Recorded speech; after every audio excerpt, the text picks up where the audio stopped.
ನೇಹಾಳ ಸಾವಿಗೆ ನಿಷ್ಪಕ್ಷಪಾತವಾಗಿ ತನಿಖೆ ನಡೆಸಿ ತಕ್ಕ ನ್ಯಾಯ ಒದಗಿಸಲಾಗುವುದು ಎಂದು ಸಚಿವೆ ಲಕ್ಷ್ಮೀ ಹೆಬ್ಬಾಳ್ಕರ್ ಹೇಳಿದರು. ಹುಬ್ಬಳ್ಳಿಯ ಮೃತ ನೇಹಾಳ ನಿವಾಸಕ್ಕೆ ಭೇಟಿ ನೀಡಿ ಕುಟುಂಬಸ್ಥರಿಗೆ ಸಾಂತ್ವನ ಹೇಳಿ ಬಳಿಕ ಸುದ್ದಿಗಾರರೊಂದಿಗೆ ಮಾತನಾಡಿದ ಅವರು, ಇದೊಂದು ಹೇಯ ಕೃತ್ಯವಾಗಿದೆ. ಇದನ್ನು ಎಲ್ಲ ಸಮಾಜಗಳು ತೀವ್ರವಾಗಿ ಖಂಡಿಸಲೇಬೇಕು. ಇದರಲ್ಲಿ ರಾಜಕೀಯ ಮಾಡುವ ಅವಶ್ಯಕತೆ ಇಲ್ಲ ಎಂದರು. ರಾಜ್ಯದಲ್ಲಿ ಇಂತಹ ಘಟನೆಗಳು ಪದೇ ಪದೇ ಮರಳುಕಳಿಸಿರುವ ಕುರಿತು ಕೇಳಿದ ಪ್ರಶ್ನೆಗೆ ಉತ್ತರಿಸಿದ ಸಚಿವರು, ಇದು ಸೂಕ್ಷ್ಮ ಸಂದರ್ಭ, ಹೀಗಾಗಿ ಜವಾಬ್ದಾರಿ ಸ್ಥಾನದಲ್ಲಿದ್ದು ಅವರೊಂದಿಗೆ ನಾನು ಕೂಡ ಇದ್ದೇನೆ. ಕುಟುಂಬದ ಸಾಂತ್ವನ ಸಮಾಧಾನ ಹೇಳಿದ್ದೇನೆ. ಆದರೂ ತೀರದಂತಹ ದುಃಖ ಕುಟುಂಬಕ್ಕಿದೆ. ಸಮುದಾಯ ದೊಡ್ಡದಾಗಿದ್ದು ಇಡೀ ಸಮಾಜ ಅವರೊಂದಿಗೆ ಇದೆ. ಬೇರೆ ಕಡೆಗಳಲ್ಲಿ ಆಗಿರುವ ಘಟನೆಯನ್ನು ಈ ಘಟನೆಗೆ ಹೋಲಿಕೆ ಮಾಡಿ ಮಾತನಾಡುವುದು ಸರಿಯಲ್ಲ ಎಂದರು. ಇಂಥ ಒಂದು ಸಂದರ್ಭದಲ್ಲಿ ಒಂದು ಜವಾಬ್ದಾರಿ ಸ್ಥಾನದಲ್ಲಿದ್ದಂಥ ನಾನು ಕೂಡ ಅವ್ರ ದುಃಖದಲ್ಲಿ ಭಾಗಿಯಾಗಿದ್ದೀನಿ. ಸಾಂತ್ವನ ಹೇಳಿದ್ರೆ, ಸಮಾಧಾನ ಹೇಳಿದ್ರೆ ತೀರದಂಥ ದುಃಖ. ಆದರೂ ಕೂಡ ದೊಡ್ಡ ಸಮಾಜ, ನಾವೆಲ್ಲ ಜೊತೆಯಲ್ಲಿದ್ದೀವಿ ಅಂತ ಧೈರ್ಯ ಅಂತ ಹೇಳ್ತೀವಿ. ತನಿಖೆ ಯಾವ ರೀತಿ ನಡೀಬೇಕಂತ ಏನಾದರೂ ಆಗ್ರಹ ಮಾಡಿದಾರ ತಮಗೆ? ಇನ್ನೆಲ್ಲ ನಿಮ್ಮ ಎದುರುಗಡೆ ಮಾತನಾಡ್ಲಿಕ್ಕೆ ಆಗೋದಿಲ್ಲ. ಬಟ್ ಖಂಡಿತವಾಗ್ಲೂ ಆ ಮಗಳಿಗೆ ಒಂದು ನ್ಯಾಯ ಕೊಡಿಸುವಂಥ ಕೆಲಸ ಮಾಡ್ತೀವಿ. ಅಲ್ಲ, ಈಗ ನಾವು ಹೇಳ್ತಾ ಇರೋದು ತನಿಖೆಯನ್ನ SITಗೆ ಒಪ್ಪಿಸಿ ಸರಿಯಾಗಿ ತನಿಖೆ ನಡೆಯಲ್ಲ, ಒಬ್ಬನ್ನೇ ಅರೆಸ್ಟ್ ಮಾಡಲಾಗಿದೆ ಅನ್ನುವಂಥ ಆರೋಪವನ್ನು ಮಾಡ್ತಾ ಇದ್ರು. ಅದಕ್ಕೆ ಸರ್ಕಾರ ಏನು ಕ್ರಮ ಕೈಗೊಳ್ಳುತ್ತದೆ? ಅದ್ರ ಬಗ್ಗೆ ನಾನು ನೋಡಿಲ್ಲ, ಅದ್ರ ಬಗ್ಗೆ ಅವ್ರು ನನಗೆ ಹೇಳಲಿಲ್ಲ. ಬಟ್ ಒಬ್ಬ ತಾಯಿಯಾಗಿ ಯಾವ ರೀತಿ ತನಿಖೆ ಆಗಬೇಕು, ನಿಷ್ಪಕ್ಷಪಾತವಾಗಿ, ಫ್ರೀ ಹ್ಯಾಂಡಾಗಿ ಆ ರೀತಿ ತನಿಖೆಯನ್ನು ಖಂಡಿತವಾಗ್ಲೂ ಮಾಡಿ.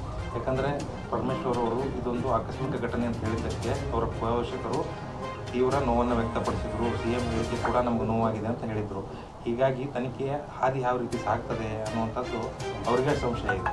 ಯಾರಿಗೂ ಸಂಶಯ ಬೇಡ, ಅವ್ರಿಗೂ ಸಂಶಯ ಬೇಡ, ನಾಡಿನ ಜನರಿಗೆ ಯಾರಿಗೂ ಸಂಶಯ ಬೇಡ. ಅತ್ಯಂತ ಹೇಯ ಕೃತ್ಯ ಇದು. ಸಮಾಜ ಇಂಥ ಕೃತ್ಯಗಳಿಗೆ ಕಡಿವಾಣ ಹಾಕಲೇಬೇಕು. ಅತ್ಯಂತ ಕಠಿಣ ಶಬ್ದದಿಂದ ನಾವು ಇದನ್ನು ಖಂಡಿಸ್ತೀವಿ. ತನಿಖೆ ನಿಷ್ಪಕ್ಷಪಾತವಾಗಿ, ನಿಖರವಾಗಿ, ಫ್ರೀ ಹ್ಯಾಂಡಾಗಿ ತನಿಖೆ ಆಗುತ್ತೆ. ನಾನು ಅದನ್ನು ಅವ್ರಿಗೆ ಭರವಸೆ ಕೊಟ್ಟಿದ್ದೀನಿ. ನನ್ನ ಮೇಲೆ ಭರವಸೆ ಇದೆ ಅವ್ರಿಗೆ. ಖಂಡಿತವಾಗ್ಲೂ ನಾವು ನಿಲ್ತೀವಿ. ಘಟನೆಗಳು ಪದೇ ಪದೇ ಆಗ್ತಾ ಇದ್ದಾವೆ.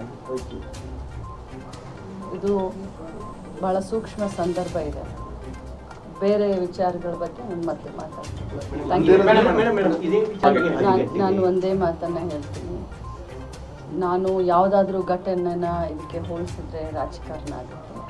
ಭಾಳ ಜವಾಬ್ದಾರಿಯಿಂದ ನಾನು ಈ ಸಂದರ್ಭದಲ್ಲಿ ನಾವು ಮಾತನಾಡಬೇಕಾಗುತ್ತೆ. ರಾಜಕಾರಣ ಒಂದು ಕಡೆ ಇಡೋಣ. ಆ ಜೀವಕ್ಕೆ, ಹೋದ ಜೀವಕ್ಕೆ ನ್ಯಾಯ ದೊರಕಿಸಿಕೊಡ್ಬೇಕಾಗಿರೋದು ನಮ್ಮ ಕರ್ತವ್ಯ, ನನ್ನ ಆದ್ಯ ಕರ್ತವ್ಯ. ನಾನು ನಿಮ್ಮ ಕಾಮರೆಡ್ಡಿ ಆರ್ಥೋ ಮತ್ತು ಟ್ರಾಮಾ ಕೇರ್ ಆಸ್ಪತ್ರೆ ಕಲಬುರಗಿ. ಡಾಕ್ಟರ್ SB ಕಾಮರೆಡ್ಡಿ ಹಾಗೂ ಡಾಕ್ಟರ್ ಪ್ರತಿಮಾ S ಕಾಮರೆಡ್ಡಿ ಸಾರಥ್ಯದಲ್ಲಿ ಕಳೆದ 11 ವರ್ಷಗಳಿಂದ ಸಾವಿರಾರು ರೋಗಿಗಳಿಗೆ ದಿನದ 24 ಗಂಟೆ ತುರ್ತು ಸೇವೆ ನೀಡಿದ ಶ್ರೇಯಸ್ಸು. ಆರ್ಥೋ ಚಿಕಿತ್ಸೆಗೆ ನುರಿತ ವೈದ್ಯರ ತಂಡ, neurosurgery, joint replacement surgery, interventional pain clinic, plastic surgery, facial maxillo surgery, ದಿನದ 24 ಗಂಟೆ ಲ್ಯಾಬ್ ಸೌಲಭ್ಯ, ದಿನದ 24 ಗಂಟೆ ಮೆಡಿಕಲ್ ಸೌಲಭ್ಯ, ಡಿಜಿಟಲ್ ಎಕ್ಸ್ರೇ, ದಿನದ 24 ಗಂಟೆ ಬ್ಲಡ್ ಬ್ಯಾಂಕ್ ಸರ್ವಿಸ್, ದಿನದ 24 ಗಂಟೆ ಆಂಬ್ಯುಲೆನ್ಸ್ ಸೌಲಭ್ಯ. ಹೆಚ್ಚಿನ ಮಾಹಿತಿಗಾಗಿ ಸಂಪರ್ಕಿಸಿ ಸರ್ಕಾರಿ ITI ಕಾಲೇಜು ಮುಂಭಾಗ, ಕಾಮರೆಡ್ಡಿ ಆರ್ಥೋ ಮತ್ತು ಟ್ರಾಮಾ ಕೇರ್ ಆಸ್ಪತ್ರೆ ಕಲಬುರಗಿ. Phone number 084722566163.